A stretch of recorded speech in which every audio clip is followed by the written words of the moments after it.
ಓಂ ಶ್ರೀ ಭೋಲೆ ನಮಃ.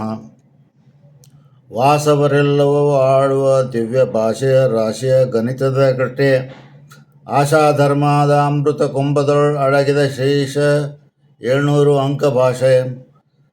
ಅಂದರೆ ಇಲ್ಲಿ 700 ಅಂಕ ಭಾಷೆಗಳನ್ನು ಅಳವಡಿಸಲಾಗಿದೆ. ವಾಸವರೆಲ್ಲರೂ ಪೃಥ್ವಿಯಲ್ಲಿ ವಾಸವರೆಲ್ಲರೂ ಆಡುವ ದಿವ್ಯ ಭಾಷೆಯ ರಾಶಿಯ ಗಣಿತದ ಕಟ್ಟೆ. ರಾಶಿ ಅಂದರೆ ಇಲ್ಲಿ ಬಹಳ ದೊಡ್ಡ ಸಂಖ್ಯೆ, ಇನ್ಫಿನಿಟಿ ಅಂತ ಅರ್ಥ. ಗಣಿತದ ಕಟ್ಟೆ ರಾಶಿ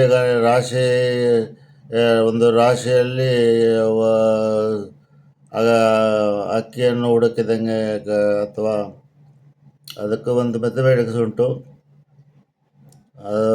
ಭಾರತದ ವೇದಿಕ್ ಮೆಥಮೆಟಿಕ್ಸ್ ಅದರೊಳಗೆ ಬರ್ತದೆ. ಅದು ರಾಶಿಯ ಗಣಿತದ ಕಟ್ಟೆ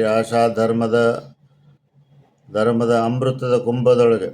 ಎಂಥ ಕುಂಭದೊಳಗೆ? ಅಮೃತದ ಕುಂಭದೊಳಗೆ ಇದನ್ನು ಅಡಗಿಸಿದ 700 ಅಂಕ ಭಾಷೆ, ಶ್ರೀಶನ ಅಂಕ ಭಾಷೆ ಎಂದು ಅರ್ಥ ಮಾಡಿಕೊಳ್ಳೋಣ.